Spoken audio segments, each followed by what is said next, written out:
todo el micrófono para que Ya pues, adelante con tu presentación de este caso del taller transversal de redes y trabajo colaborativo. em, se ve, ¿cierto? Perfecto. Ya pues, todavía estamos en buenos días a todos, a todas. Para mí un gustazo que podamos conversar de esto. Y este es un tema que sobre todo está siendo urgente y que el COVID-19, el mundo de la pandemia, lo ha hecho aún más necesario. Pero la pregunta, la invitación que yo quiero que día reflexionemos es, ¿por qué estamos hablando de trabajo colaborativo? ¿Por qué se hace urgente hablar de trabajo colaborativo? Y, y si estamos hablando de esto, de que es necesario, es porque puede ser que no lo tengamos tan a la mano. Y esta cuestión tiene un motivo que es histórico. Y lo primero es que le echemos un vistazo a cómo nosotros hemos aprendido a relacionarnos. Y por consecuencia, por qué es necesario que nos vayamos a un futuro que sea de colaboración. Fíjense el contexto que nosotros tenemos. Nosotros somos latinoamericanos y herederos de una mezcla cultural entre los pueblos que existían aquí antes, los pueblos que son los precolombinos, y lo que viene después con la conquista española. Y si nosotros le empezamos a echar un vistazo a eso, nosotros vamos a observar que en las culturas precolombinas estaba el famoso culto a la madre tierra, a la Pachamama, a todo esto que es una deidad femenina, que lo que está detrás es que cuando nosotros entendemos que existe la madre tierra y hay gente que le rinde culto, es porque al parecer esta era una relación de equilibrio. ¿Y por qué es importante que veamos esto? Porque anteriormente a la conquista española, la forma de cómo miraba el mundo los pueblos precolombinos, sobre todo la cosmología andina, ellos ven todo en colaboración. Ellos no hacen mucha distinción entre hombres y mujeres, de hecho, no hacen distinción entre vida y muerte. Ellos lo ven como un círculo. Por lo tanto, el mundo que, que habitaba América antes de la llegada de los españoles es lo que nosotros le hemos llamado que son las sociedades matrísticas. Y las sociedades matrísticas tienen que ver con colaboración. Y esa es una cosa que nosotros tenemos que estar construyendo ahora para llegar a ese futuro, pero si nosotros le echamos un vistazo, la forma de cómo vivían las culturas antiguas, ellos vivían en colaboración. Por eso que cuando ustedes le echan tuviera la oportunidad de conversar, escuchar entrevistas a los indios Suchi de Ecuador, y nosotros le instalamos la palabra progreso, esa es una palabra que no entienden, porque ellos no viven el tiempo linealmente, donde yo tengo que ir acumulando cosas para demostrar que estoy mejor, sino que ellos entienden que estamos interconectados. Y acá les voy a pedir permiso para contar una experiencia que es personal, donde yo finalmente entendí esto. Porque esto lo podemos conversar y yo lo entiendo acá en la cabeza, pero el conocimiento real, el aprendizaje, es cuando se instala en el cuerpo y se instala en el mundo emocional. El año 2016, por esas cosas de la vida, yo estuve viviendo por lo menos unos 3 meses en este lugar que se llama la Cordillera Escalera, que está en Perú. Y lo que yo fui a hacer para allá era, o lo que hacíamos, era primero vivir en un lugar súper recóndito en la selva peruana, y lo que nosotros hacíamos era tratar de los animales que venían del tráfico de animales, los monos, todo esto, hacer un proceso de desmascotización y que ellos pudieran volver a la vida silvestre de una forma armoniosa.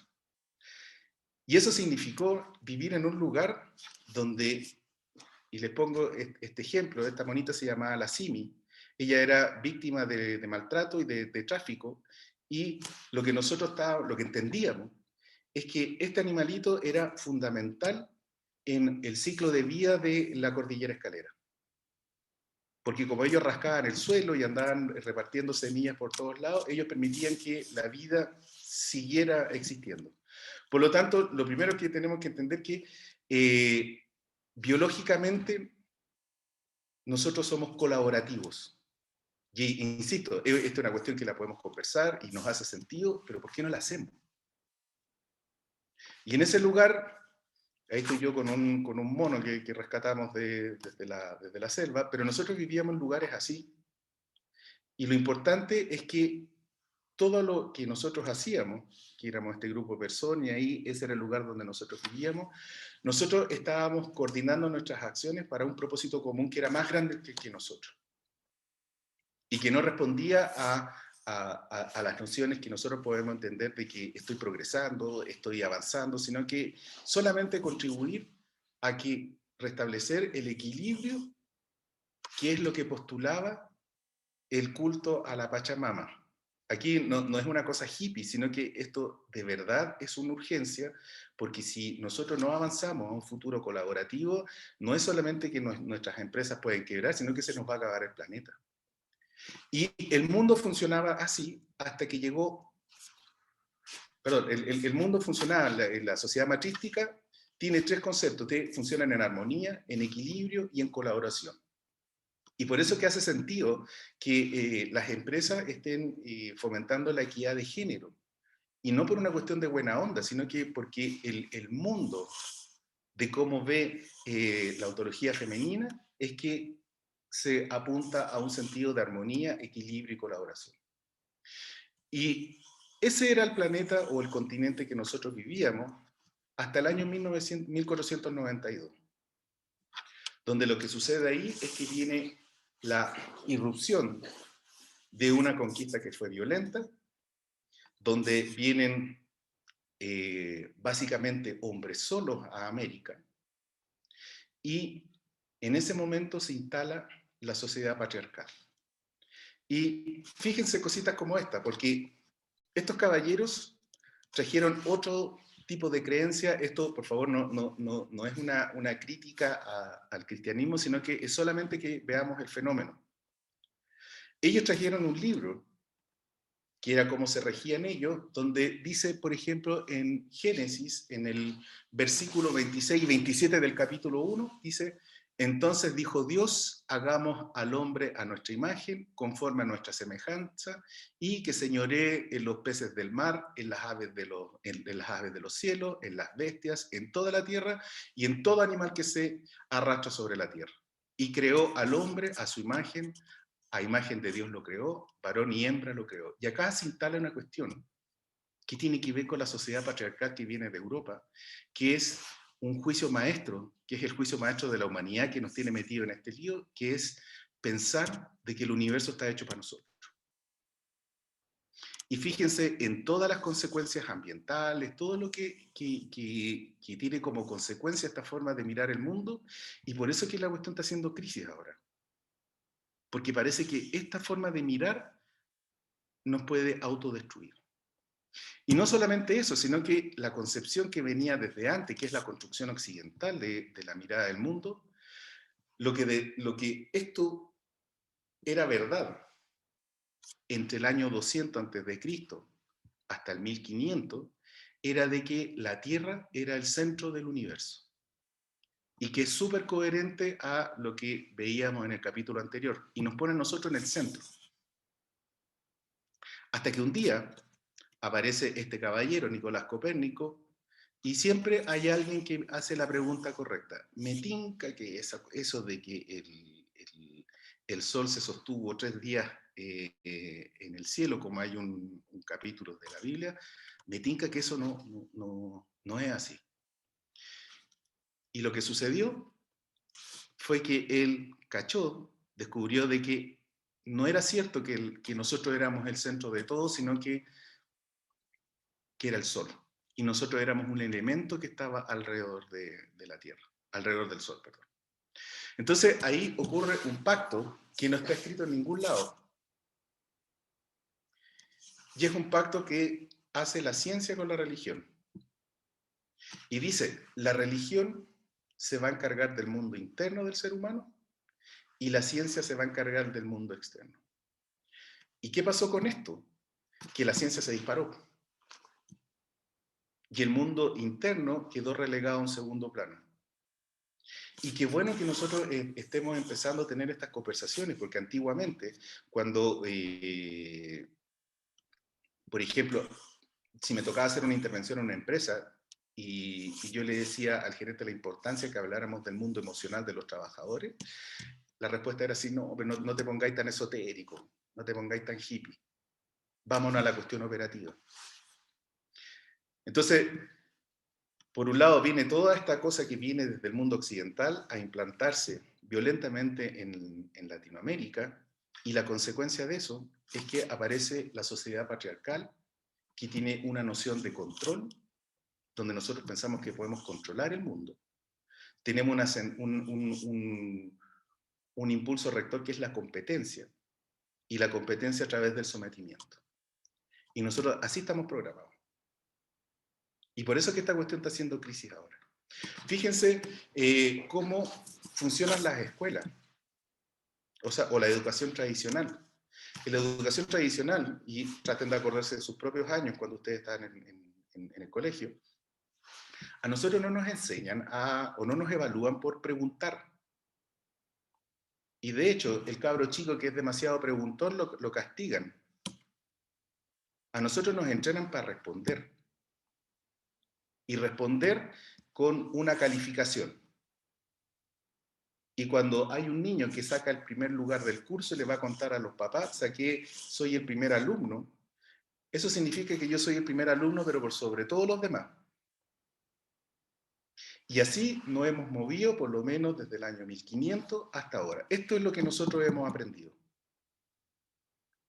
Por lo tanto, la pregunta que tenemos que hacernos es qué cosas de esta forma que hemos aprendido tenemos que mantener, qué tenemos que cambiar y qué derechamente tenemos que eliminar.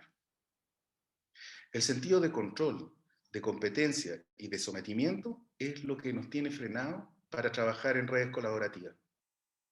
Porque cada vez que yo me trate de aliar con alguien, yo voy a estar velando, estoy hablando de la tradición, yo voy a estar velando en el cómo voy yo más que cómo hacemos algo juntos. Entonces, con esto la pregunta es ¿qué hacemos? Pero lo importante es que entendamos que nosotros miramos el mundo por una razón histórica. Existió en algún momento una forma distinta de relacionarnos con el planeta, que es lo que corresponde a la cosmología andina. Viene un quiebre, que es con la conquista española, y se instala esta forma de mirar el mundo. Y esta forma de mirar el mundo, lo único que ha hecho, por ejemplo, la crisis del coronavirus, es demostrar que esta cuestión parece que vamos a tener que repensarla, no solamente para tener un sentido de felicidad o que nos vaya bien en nuestras empresas, sino que una cosa de sostenibilidad del planeta. Entonces, lo siguiente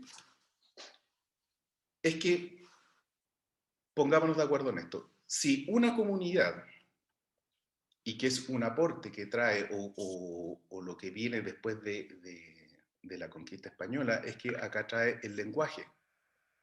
Entonces, si una comunidad es una red de conversaciones, la pregunta que tenemos que hacernos es cómo conversamos. Y esto es lo mismo que cuando aprendemos a leer o a hablar. Si yo quiero modificar eso, tengo que cachar primero cómo hacemos eso. Quiero preguntarle si se escucha. ¿Se escucha? Sí. Sí, muy bien. Se escucha muy bien. Estamos todos muy atentos, así que dale.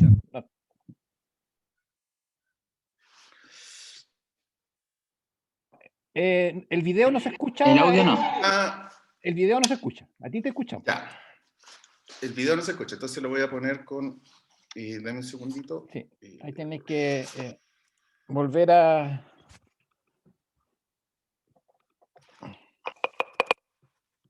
Y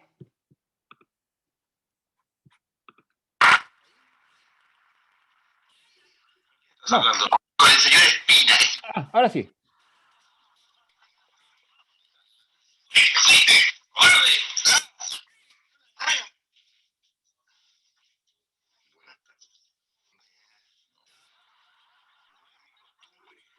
Rodrigo. Y menos a desconocidos. ¿No se escucha? No, puedes partir de antes, lo que pasa es que está con un desfase, entonces parece que no toma bien la voz. Trata de ponerlo de antes. Ahí. ¿Con quién estás hablando? Con el señor Espina.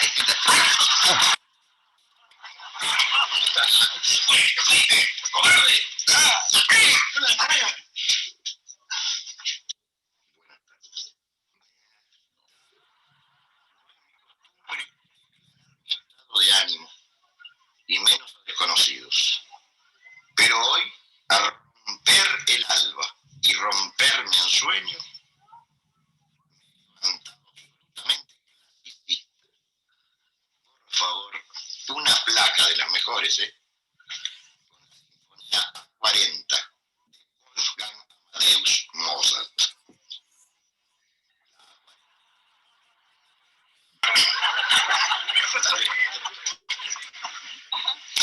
Veo que no hay dirigencia en esta casa. No, lo que no hay es entendimiento. También, paralelamente con la dirigencia corre la falta de entendimiento. Bien, vamos a repetir. ¿Cómo no? La A40, una de las sinfonías inmortales de Wolfgang Amadeus Mozart.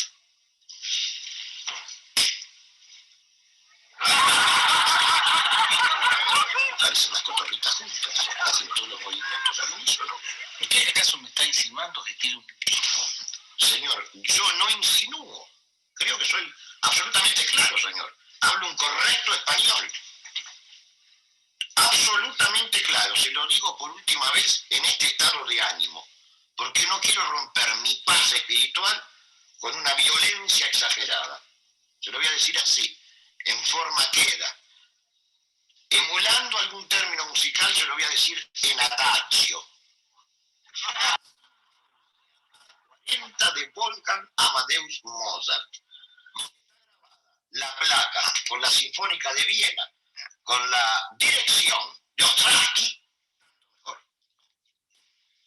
Permítame que le responda, que aquí no tenemos. O sea, la Sinfonía 40 de porque tiene lo que hay acá. No hay, esto no es una dictadura, no se vende en disco, señor. Estamos claros, creo que hablo perfectamente bien el castellano.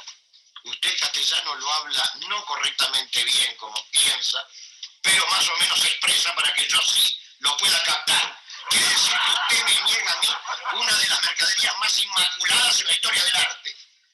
Quiere decir a usted que Mozart no existió como genio de la música para usted, ni para este mamarracho que tiene de dependiente de teclado. Quiere decir que Mozart a los 4 años ya le tocaba el piano al padre, que a los 9 le movía el órgano a la madre y al padre y a todos los hermanos y a todos los que casi tristemente lo envidiaban. Mozart que a los 12 le tocó el clavicordio a María Antonieta de arriba para abajo y de abajo para arriba, todo lo que sabía. Mozart que demostró ser no solamente un niño prodigio, sino un genio precoz. Mozart que ha servido de modelo y de inspiración para grandes artistas en el campo de la literatura, en el campo de la cinematografía y en el campo de la literatura teatral. ¿O usted acaso desconoce el éxito de Mozart, más llamado Amadeus? Donde se hizo una mala fama además, porque Salieri no fue tan envidioso como me lo pintan ahí. De ninguna manera. Pero Mozart sí es un genio inconmensurable, imbatible y siempre, siempre vigente. Usted no conoce esa mala versión de un arreglo espantoso y de mal gusto de la Sinfonía 40 de Mozart, donde tuvieron que mamarracharla con un bajo insoportable eléctrico y un mamarracho de redoble. ¿No la conoce acaso?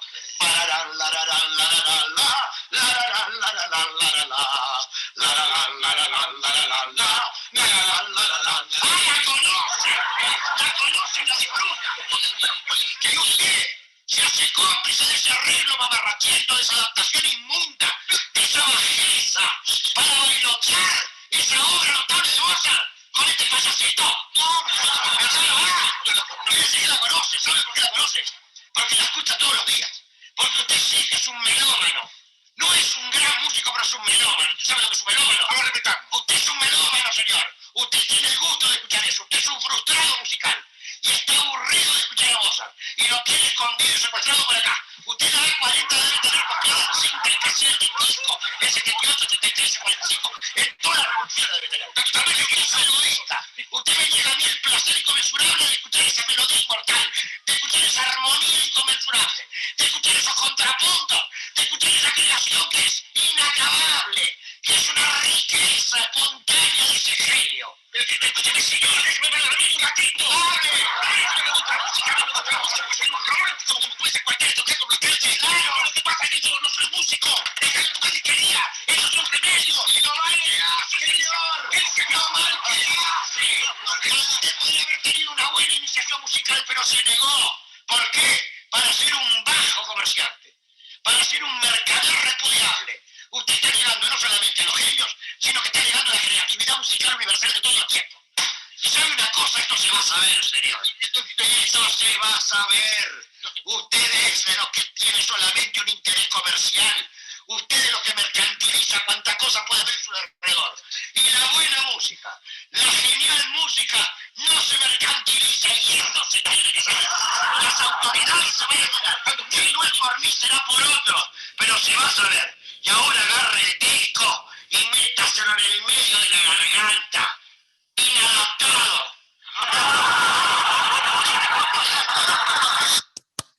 Este es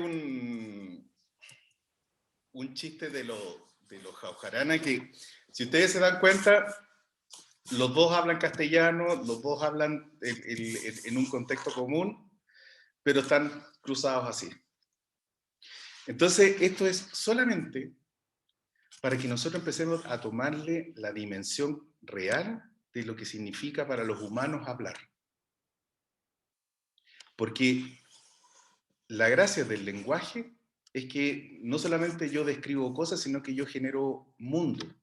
Y el mundo que nosotros queremos generar es movernos hacia un futuro colaborativo. Y esto, lo único que tenemos a mano es que hablamos. Entonces, René Descartes, hace 2 siglos decía, pienso, luego existo. Y lo que instala René Descartes es que dice que existen las cosas objetivas, que nosotros todos miramos el mundo igual, y esa estamos claritos que no, porque aquí habemos, no sé, 24 personas, y eso significa que hay 24 mundos absolutamente distintos.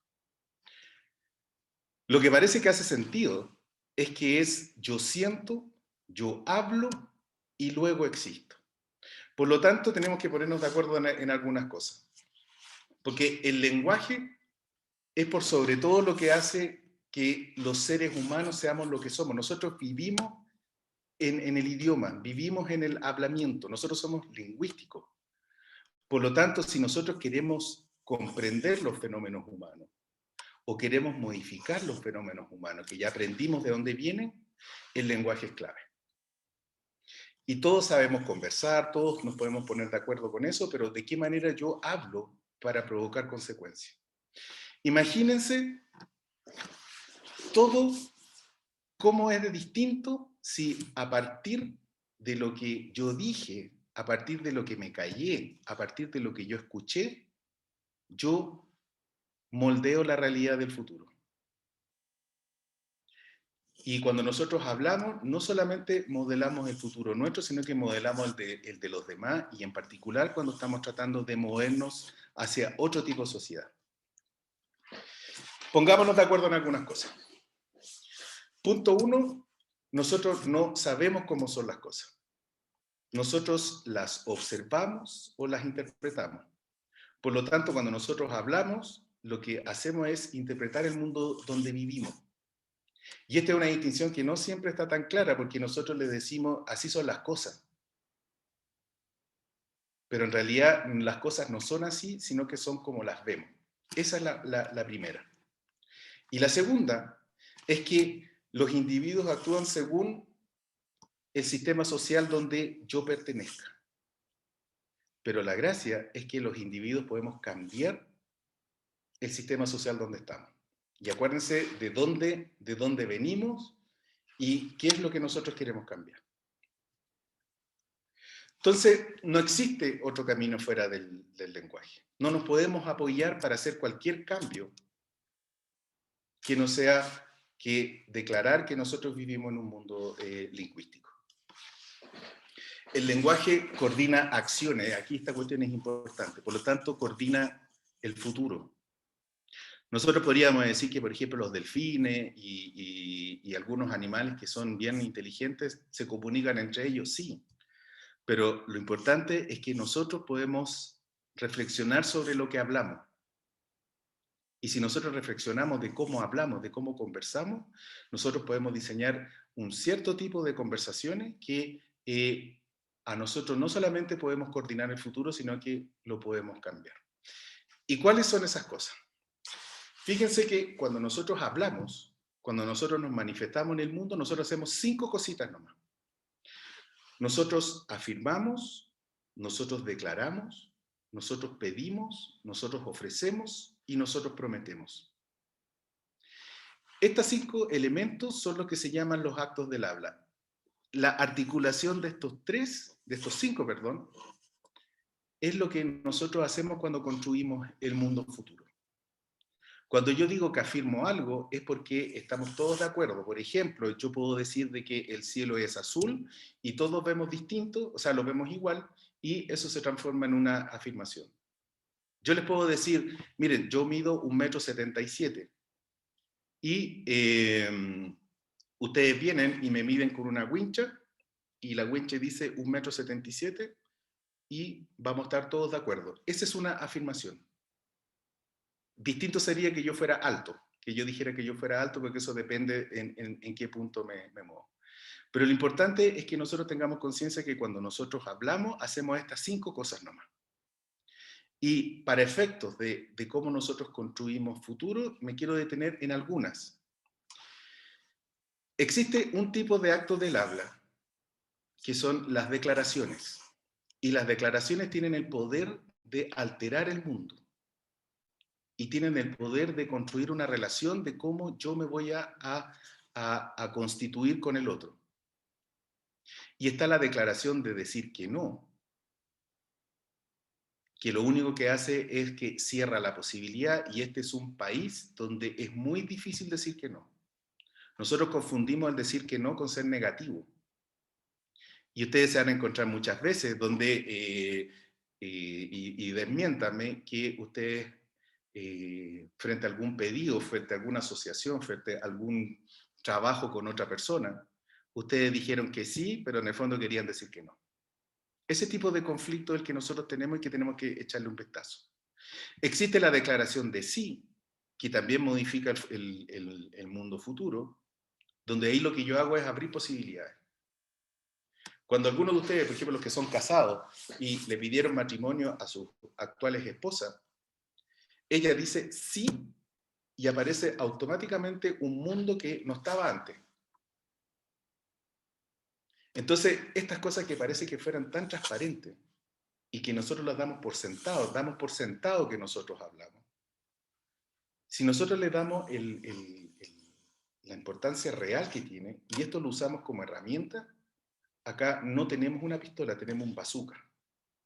¿Qué otra declaración existe? Es no, la ignorancia, que es el famoso decir no sé. Y cuando ustedes se pueden encontrar en una reunión donde están hablando de cuestiones súper serias y te preguntan a ti, ¿qué opináis tú? Y yo no me atrevo a decir que no sé, sino que empiezo a cantinflear. Lo único que yo hago cuando yo niego que no sé algo es que me estoy negando al aprendizaje. Está la declaración de gratitud, que es no solamente dar gracias, sino que en una relación comercial la gratitud es el reconocimiento del trabajo bien hecho o del reclamo si es que se hizo mal. Y del perdón, que tiene que ver que más allá del acto de perdonar, es decir, de cómo nosotros podemos reconstruir la confianza a partir de algo que a mí me quedó dando vuelta y que una acción tuya a mí me hizo daño. ¿Ya? Esas son las afirmaciones. Y respecto a cómo pedimos, esta cuestión es clave porque cuando nosotros estamos tratando de generar un trabajo colaborativo, estas dos palabras son clave: pedir y ofrecer. Y si ustedes empiezan a revisar su historia, no hay cosa que se sufra más por no saber pedir. Y de repente, como me pasó alguna vez a mí, escuchando a un dirigente sindical, que él decía, ¿saben qué? Mire, yo estoy gastando de mi teléfono y la cuenta me está saliendo súper cara y no sé qué podríamos hacer.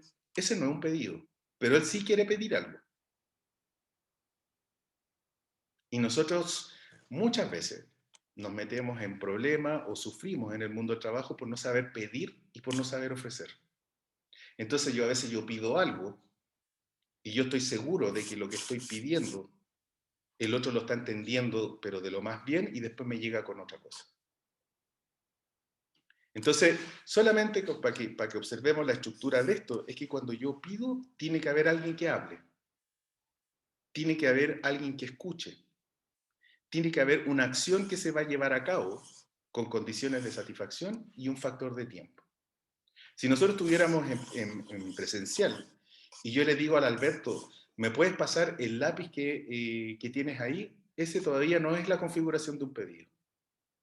Porque él me puede pasar cualquier cosa que tenga por ahí y me la puede pasar mañana.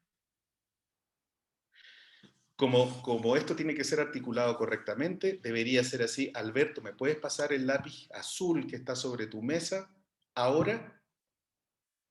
Y ahí la cuestión cambia absolutamente. Saber pedir es una cosa que nos va a ahorrar muchos problemas y sobre todo va a cuidar la relación en esto que se llama tratar de articular redes. Y la oferta funciona de la misma forma. Yo tengo alguien que lo dice, alguien que lo escucha, una acción que yo ofrezco con condiciones de satisfacción y con un factor de tiempo. El punto es que tanto los pedidos como las ofertas, y aquí viene la clave, que tiene que ver con la relación de negocios que nosotros podemos hacer, o relación de alianza, es esta, la promesa. Tengo un micrófono abierto por ahí. Y la promesa tiene una cualidad de ser capaz de modificar el futuro. Y por eso es tan importante para nosotros, los que estamos de emprendedores, y no solamente los que estamos como empresarios, nuestra capacidad de cumplir las promesas. Porque, por ejemplo, si nosotros estuviéramos en una sala de clase y fueran las 11 de la noche, y yo me meto las manos en los bolsillos y me acabo de dar cuenta que tengo 100 pesos, y yo le pido a Alberto, le digo, Alberto, tú que estás en auto, ¿me puedes acercar a mi casa después de clase? Porque tengo 100 pesos nomás y a esa hora no hay colectivo. Y el Alberto me dice sí, frente al pedido que yo estoy haciendo, y él declara la aceptación. Eso se transforma automáticamente en una promesa. ¿Qué va a pasar si rompe Alberto esa promesa?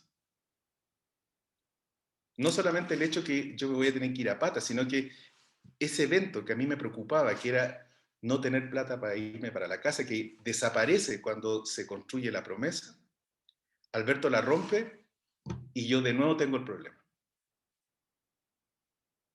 Entonces, cuando nosotros estamos tratando de establecer relaciones con otros y hablamos de este tema que se llama la confianza no es caerse bien. No es que seamos simpáticos, no, sino que es la competencia de cumplir lo que nosotros prometimos. Y este es un elemento que es clave cuando nosotros estamos articulando redes con otros. Porque los otros tienen que evaluar que nosotros somos confiables. Y ser confiable nada más significa que yo soy capaz de mantener lo que digo y cumplirlo. Porque les insisto, esta es la importancia de la promesa. La promesa articula un evento futuro, construye un mundo distinto, y si se quiebra esa promesa, ese mundo distinto que estábamos proyectando hacia adelante desaparece y me genera a mí un quiebre. Ese lo voy a pasar. Miren, cuando nosotros hablamos de confianza, que es una cuestión así, pero clave para nosotros empezar a establecer redes, tenemos que fijarnos en tres cositas, porque estas se confunden. Existe, para articular la confianza, y que tiene que ver con el cumplimiento de las promesas, un elemento que se llama el juicio de la sinceridad el juicio de la competencia y el juicio de la credibilidad. Y cuando nosotros hablamos de un juicio de sinceridad, es como, por ejemplo, que estuviéramos en una sala de clase y afuera hubiera un bus y tenemos que ir a algún lado. Entonces yo les digo, sinceramente, yo quiero manejar ese bus y quiero manejarlo de forma segura. Yo estoy siendo sincero. Y a lo mejor ustedes van a ver en mí, van a confiar en mí en base a que yo estoy haciendo una declaración de sinceridad de que de verdad yo quiero que lleguemos a puerto seguro, pero lo que tiene que venir después para que ustedes evalúen si alguien es confiable o no es confiable es que aparezca la evaluación que ustedes determinen si yo soy competente o no para manejar ese bus. Y yo les puedo decir, ¿saben qué? Yo de verdad quiero que lleguemos seguramente a nuestro destino, pero no solamente eso, sino que yo me he leído todos los manuales de mantenimiento de ese bus. Me sé absolutamente todo el reglamento del tráfico. El único problema que tengo es que yo nunca he manejado un bus. Y ahí el proceso que estábamos haciendo de construir confianza se detiene porque lo que ustedes van a hablar es que yo no soy competente. ¿Cuál es el punto? Que estas cuestiones se confunden. Y yo confundo sinceridad, alguien que es sincero, que de verdad me está diciendo que yo de verdad quiero manejar esto, y yo lo interpreto como es competente y hago un acto de confianza, yo me subo al bus, ustedes se dan cuenta que yo no sé manejar, chocamos y listo. Aparece un quiebre que yo lo puedo anticipar antes. Y el tercero es credibilidad. Y credibilidad significa que, ¿saben qué? No solamente yo quiero que lleguemos al destino en que vayamos, quiero que lleguemos de forma segura. Más encima, yo soy competente porque yo sé manejar este bus. Y para demostrarles, le muestro mi licencia, A2. Entonces, cuando ustedes ven que se cumplen esos tres elementos, yo puedo hablar de que podemos tener una relación confiable. Esto sirve para, por ejemplo, decidir si yo le voy a prestar plata a algún amigo o si yo voy a prestar o voy a generar una alianza con otra entidad.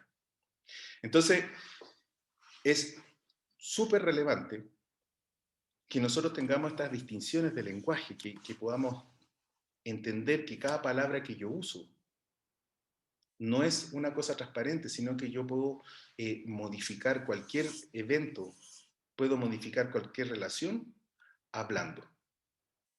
Por eso cuando fíjense que el liderazgo, por ejemplo, el liderazgo, más que una cosa que ustedes escuchen así, por ejemplo, de que el liderazgo es alguien que nace líder, que es como bien raro, porque cuando yo escucho que alguien nace líder es como que no sé si nace con 2 patas o con 3 cabezas, no sé. Pero el liderazgo es una competencia conversacional. Un gallo que es líder no puede ser para adentro. Y como todas las cosas, estas son cosas que se aprenden. Y yo puedo aprender a conversar distinto. Lo que nos lleva a un ejemplo. Este es un ejemplo más o menos práctico de cómo yo puedo articular esta cosa que teníamos atrás, que eran distinciones de lenguaje, y cómo yo las pongo en un contexto de cuando yo quiero establecer una relación colaborativa con otro, que puede ser un contrato, puede ser una relación de alianza o la que sea. Porque ustedes están parados acá como proveedores y en el otro lado ustedes tienen clientes. Y lo que los junta a ustedes es que hay un trasfondo compartido de inquietudes. Yo tengo algo para ofrecer, el otro tiene algo que necesita. Y ahí se articulan dos verbos. Hay alguien que pide y hay alguien que oferta. Entonces, ¿cómo nosotros articulamos lo que estamos hablando de esto que significa hablar? Es que, por ejemplo, en el primer cuadrante que está acá arriba, yo lo que tengo que establecer con un cliente o con una relación de alianza es una creación de un contexto. Y en ese contexto lo que tenemos que conversar es cómo nos colaboramos, cómo articulamos lo que yo estoy pidiendo y cuáles son las cosas que te duelen.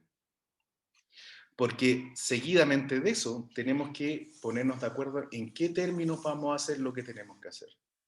Y va a aparecer una propuesta, una contrapropuesta, un acuerdo de obligaciones mutuas y que, por ejemplo, si lo ponemos en un ejemplo práctico, puede ser un contrato.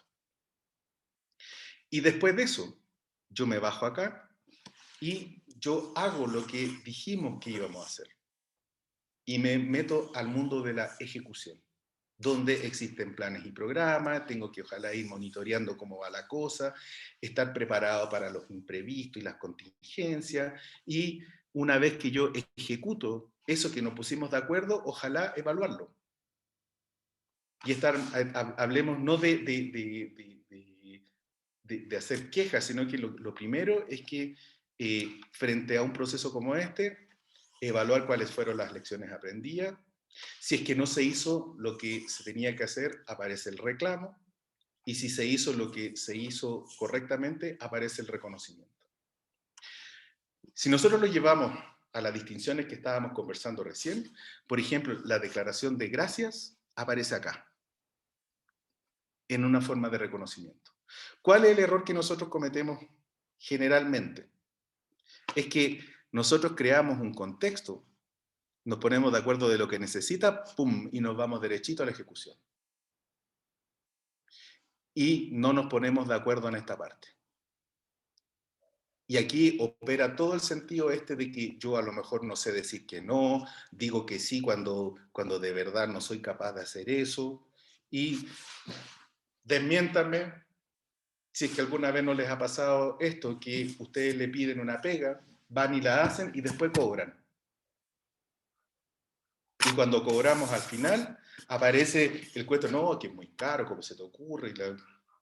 Cuando todas esas cosas nosotros tenemos que establecerlas mucho antes. Entonces, las distinciones del lenguaje no solamente es una herramienta para configurar el futuro, sino que establece las reglas de cómo yo me voy a relacionar con el resto. Y les insisto, nosotros nos metemos en cada lío por no saber pedir, nos metemos en cada lío por no saber ofrecer, por no saber decir que no, por decirle sí a todo. Si hay algo peligroso, es esa persona que le dice sí a todo. Porque lo que yo estoy haciendo ahí es que yo estoy comprometiendo mi identidad pública. Y yo digo, no, si yo sí puedo hacer eso y después me doy cuenta que no, el que queda como chaleco mono soy yo. Entonces, si ustedes se dan cuenta, cuando la declaración de no, no solamente es que yo cierre una posibilidad, sino que es capaz de cuidar mi identidad pública. Por eso, muchas veces es mejor que te digan que no al tiro. Porque por último ahí yo sé a qué atenerme. Entonces, entendiendo el contexto de lo importante, que es hablar, lo importante que es el lenguaje como un elemento de que genera futuro, que genera mundo, que no solamente yo describo cosas. La pregunta es, ¿qué hacemos? Y nosotros establecimos que existe una necesidad de movernos a un mundo que es colaborativo. La pregunta es que se hace necesario un mundo colaborativo porque parece que no estamos en un mundo colaborativo. Vimos la razón de por qué el discurso histórico de ser latinoamericano nos pone en una posición donde siempre estamos compitiendo más que colaborando. Entendemos de que la forma que nosotros tenemos para coordinar un futuro distinto y modificarlo es hablando. Y la pregunta ahora que viene entonces, ¿qué hacemos? Y lo primero que nos tenemos que poner de acuerdo es que cuando hay más de 3 personas, nosotros necesitamos esta palabra mágica que es la coordinación. Y la pregunta es, ¿cómo generamos alianza? Cuando yo huelo que pueden haber motivaciones distintas. Y aquí viene una palabra que es clave. Porque aunque a ustedes no les guste, ustedes están enfrentados a un proceso de negociar, de lograr acuerdos. Negociar no es pelear, sino que negociar es tratar de buscar el mejor acuerdo para los dos. Y nosotros hacemos esto todos los días. Ya sea, por ejemplo, ir a negociar dónde voy a comer, o cuando existe un rito, que es como, por ejemplo, una negociación colectiva. Entonces, no siempre, esta es una cosa que nosotros hacemos muy bien. Porque todo el mundo quiere participar en las decisiones sobre los problemas que a mí me afectan. Pero no todo el mundo está dispuesto a aceptar decisiones por otro. Y ese es un problema de las organizaciones. Y es un problema que, por ejemplo, yo puedo mirar así, olfatear que puede existir en el gremio de EMLOA, que puede existir en un sindicato, que puede existir en una empresa. Todos quieren participar, pero nadie está dispuesto a aceptar. Y la pregunta es, ¿cómo lo hacemos? Vamos para allá. Y este es un punto importante, que cuando nosotros estamos en el proceso de construir acuerdos, aunque nosotros negociamos todos los días, no es muy fácil hacerlo bien. Y ustedes van a olfatear de que existen prácticas que son estandarizadas para negociar, entendida como el acto de lograr acuerdos. Y hay gente que negocia a lo amigo y hay gente que negocia duro. Y el problema de eso es que si yo me voy en esas dos nomás, con frecuencia lo que me va a pasar es que yo voy a quedar insatisfecho, voy a quedar cansado, voy a quedar con la sensación así como que me calzaron. Entonces, lo que tenemos que empezar a mirar es cómo lo vemos distinto.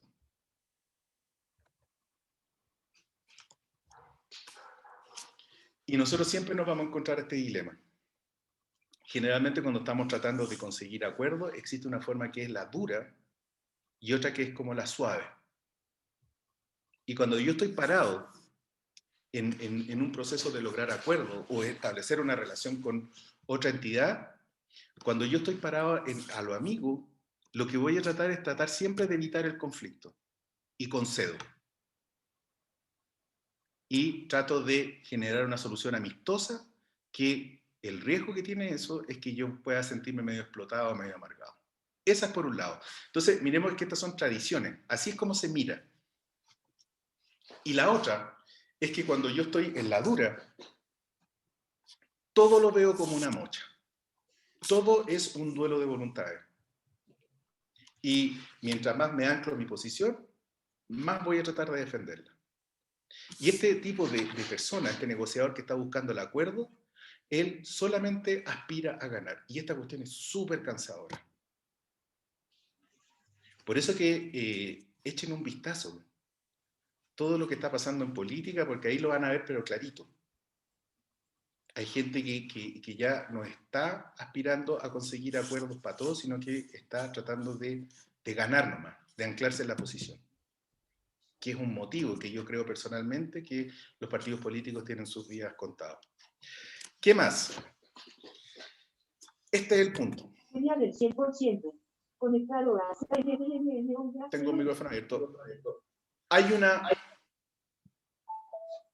En estas dos formas de mirar las cosas, que existe una dura y una blanda, siempre el punto es cómo inventamos la tercera opción. Una que no sea la mediación entre uno y otro, sino que sea una cuestión absolutamente distinta. Y eso significa modificar la forma de cómo vemos el mundo. Y eso se hace hablando. Entonces, punto 1. Nunca negociar en base a posiciones. Porque cuando yo negocio en base a una posición, yo voy a tratar de defenderla. Y mientras más la aclaro, es como decir, más me siento en el macho. Por lo tanto, la posibilidad de hacer la interconexión con otra entidad para lograr una cosa de colaboración es imposible. Me voy a adelantar a esta.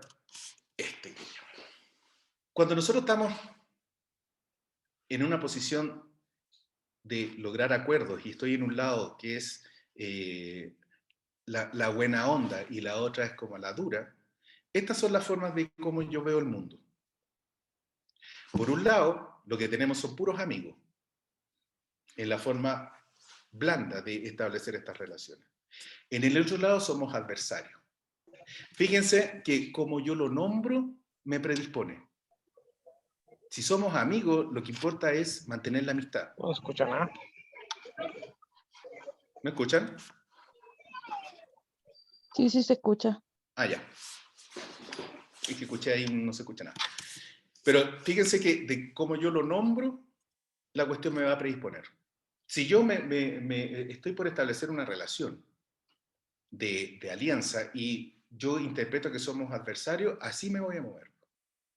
Por un lado, el objetivo va a ser siempre lograr un acuerdo, cueste lo que cueste. Y en el otro lado va a ser la victoria. En un lado yo voy a conceder todo para cultivar la relación, pero en el otro yo voy a exigir como condición de la relación. En un lado yo voy a ser suave con las personas y el problema, y en el otro voy a ser duro con el problema y con las personas. En un lado yo voy a actuar con absoluta confianza y en el otro yo voy a desconfiar. En uno yo trato a toda costa de evitar el enfrentamiento y en el otro lo trato de ganar. Y en uno cedo y en el otro aplico presión. Fíjense de cómo yo les insisto, cómo yo lo hablo, me predispone. El punto es cómo inventamos la tercera. Y esto, démosle la vuelta solamente con un tema de lenguaje. Porque si yo estoy por establecer este proceso y parto con los participantes que somos amigos y el otro lado digo que son adversarios, a lo mejor la forma de nombrarlo es decir, los participantes estamos tratando de solucionar un problema. Y esa frase ya me predispone a acciones absolutamente distintas. Si por un lado el objetivo es lograr un acuerdo, en el otro es ganar, yo cambio eso y digo la tercera, a lo mejor es que logremos un resultado sensato para los dos. Y les insisto, yo lo verbalizo y aparecen acciones que son totalmente distintas.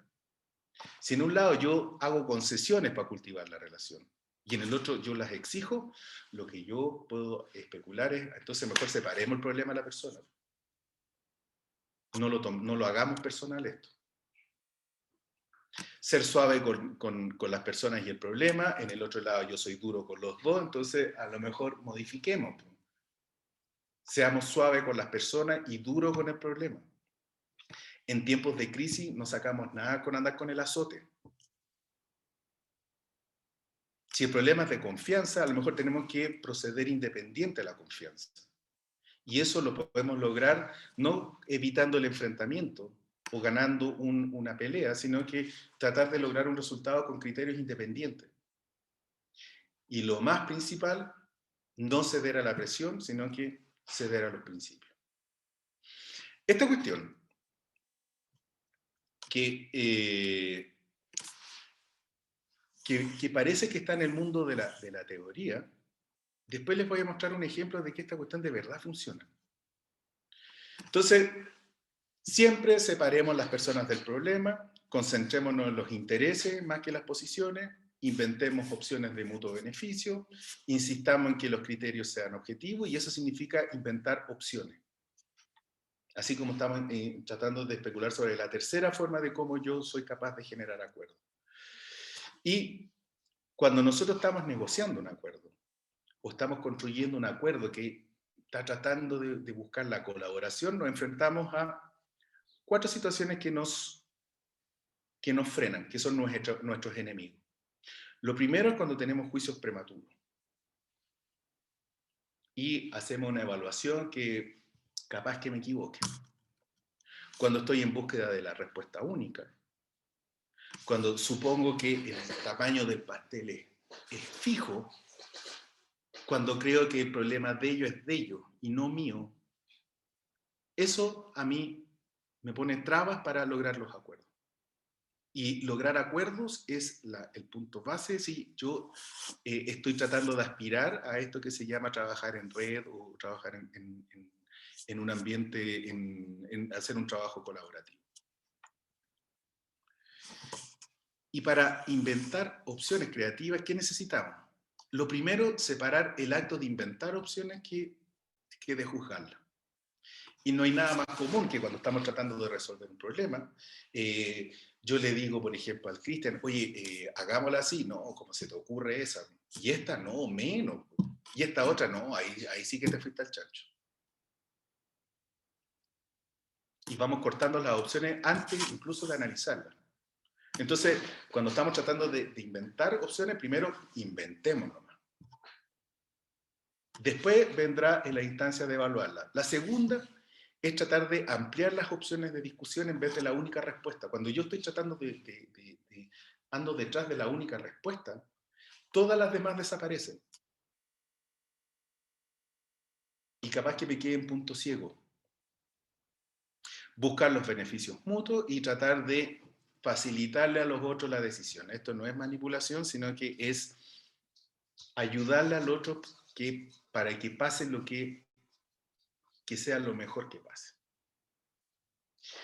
Y un ejemplo de esto, que fue una cuestión que yo vi de cerca.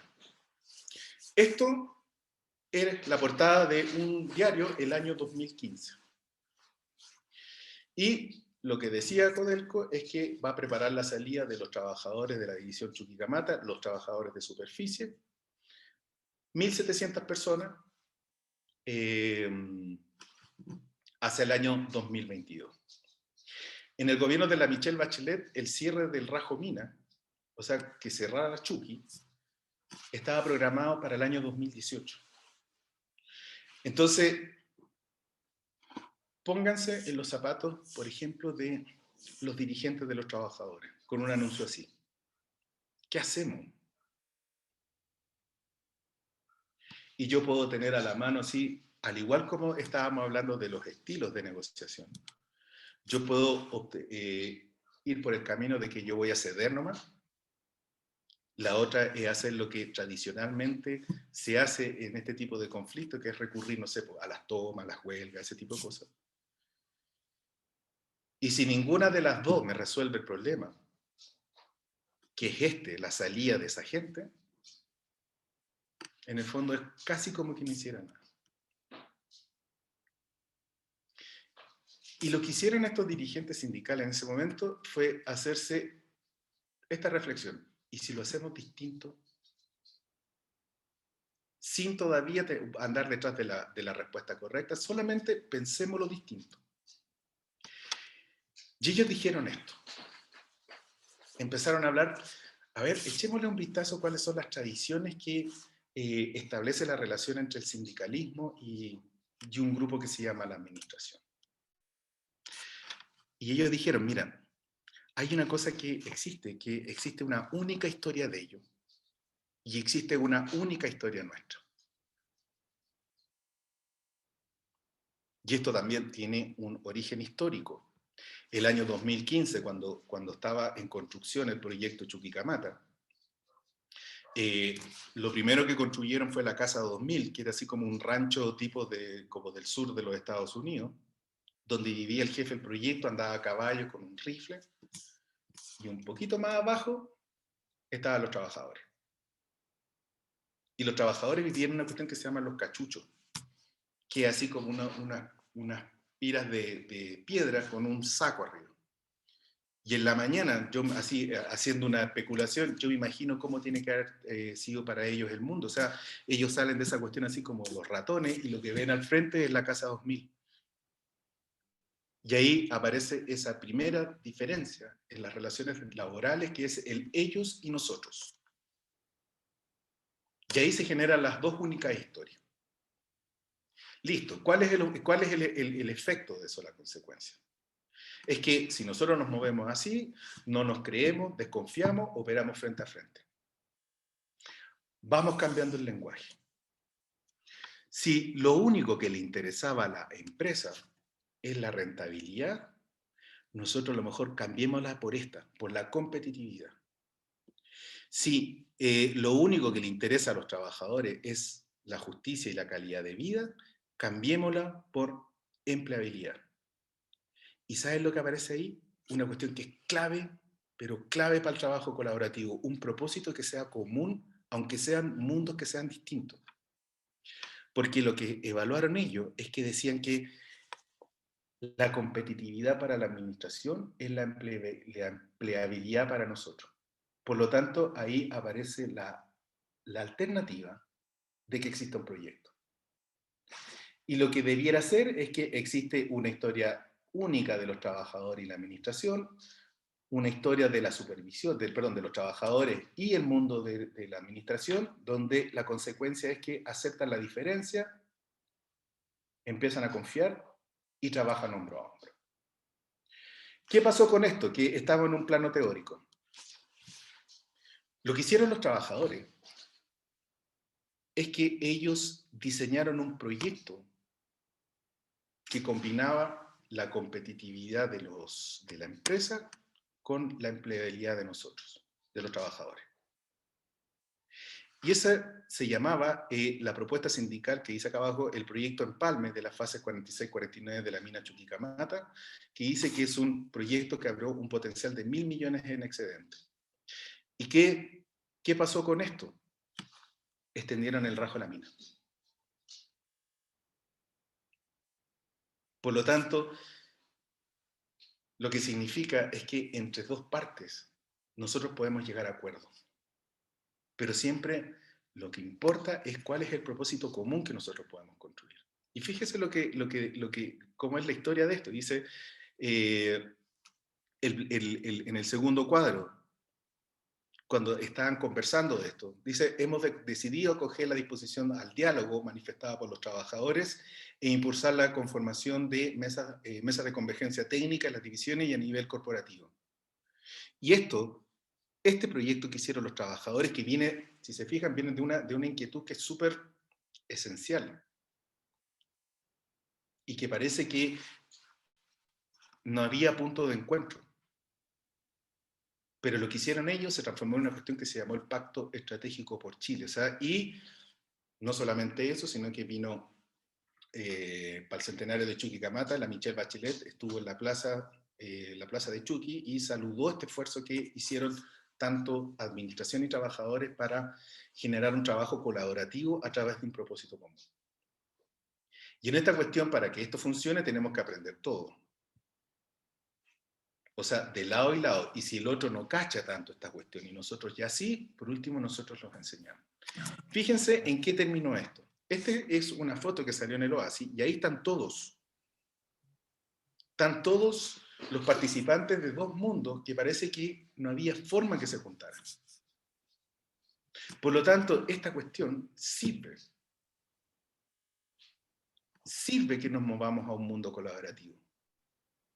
Y fíjense lo que dice el gerente general de la división Chuquicamata en ese momento. Dice, a través de un trabajo conjunto con la dirigencia sindical se logró la modificación de la planificación del rajo de la mina, lo que permitió agregar 250.000 toneladas de cobre fino para el próximo quinquenio, lo que equivale casi a la producción de un año y con mejores indicadores de gestión.